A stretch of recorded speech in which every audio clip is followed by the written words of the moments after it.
What if I told you that YouTube almost didn't exist? Before it became the place where billions of people watch videos every single day, YouTube was just a small, messy idea with no clear direction, no real audience, and no guarantee it would survive. At one point, it was burning money so fast that it could have disappeared completely. And the strangest part is that YouTube wasn't even supposed to be what it is today. This is the story of how YouTube almost failed before it accidentally became the internet's main stage. If you enjoy the real stories behind the things you use every day, this channel is for you. Here, we don't just talk about what exists. We explore how it started and why it almost didn't.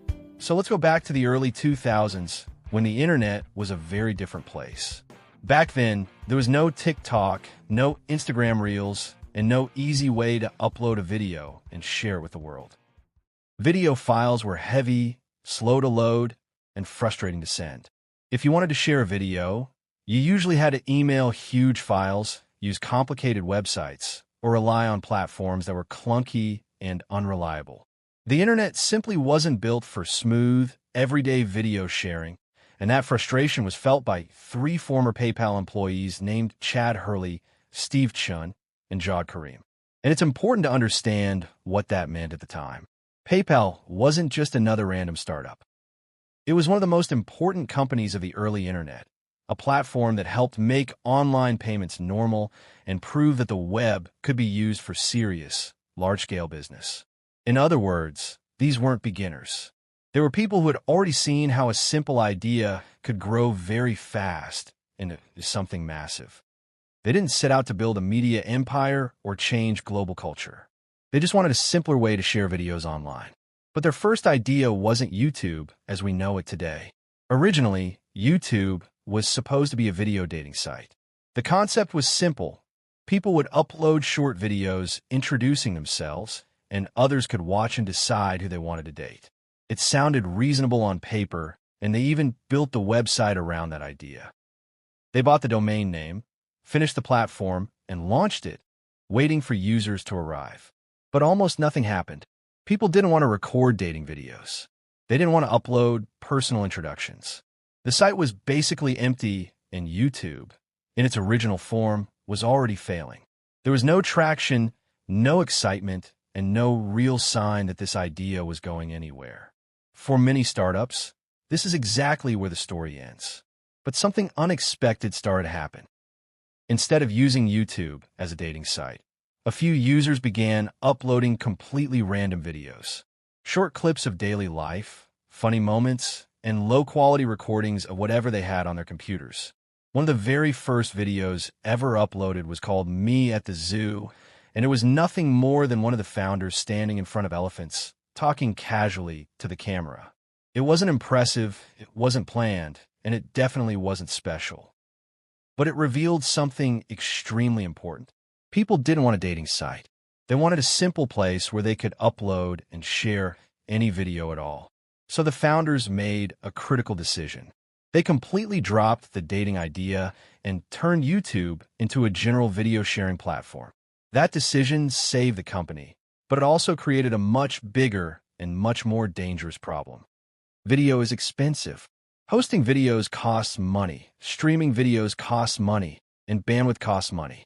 And YouTube wasn't just growing, it was growing fast. Every day, more people uploaded videos. Every day, more people watched them. And every day, YouTube's costs went up. The problem was that they still didn't have a real business model. Ads were primitive, unreliable, and didn't come close to covering the expenses. On top of that, YouTube was already starting to face copyright issues, with people uploading music, TV clips, and movies without permission. The servers were under pressure, the bills were getting bigger, and the legal risks were growing. At one point, YouTube was burning millions of dollars just to stay online. It was popular, but it wasn't sustainable. From the outside, it looked like a rocket ship. From the inside, it felt more like a ticking time bomb. This was the second moment where YouTube could have easily disappeared. Many companies reach this stage. They grow too fast, spend too much, and collapse under their own weight. And for a while, that seemed like a very real possibility. But in 2006, another company was watching all of this very carefully. Google didn't just see a website with funny videos and low-quality clips. They saw something that looked like the future of the internet. They saw that people didn't just want to read the web anymore. They wanted to watch it. So Google made a move that shocked a lot of people at the time. They bought YouTube for $1.65 billion. Back then, this deal was heavily criticized. YouTube was barely making money. It had massive copyright problems, and it was incredibly expensive to run. Some experts even called it one of the worst tech acquisitions ever. From a traditional business perspective, it looked risky, maybe even reckless. But Google had something YouTube didn't have: massive infrastructure, deep pockets, and a long-term vision.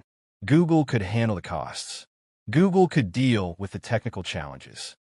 And Google could afford to wait for YouTube to become profitable. With Google's resources behind it, YouTube could finally survive without constantly being on the edge of collapse. Slowly, YouTube began to transform.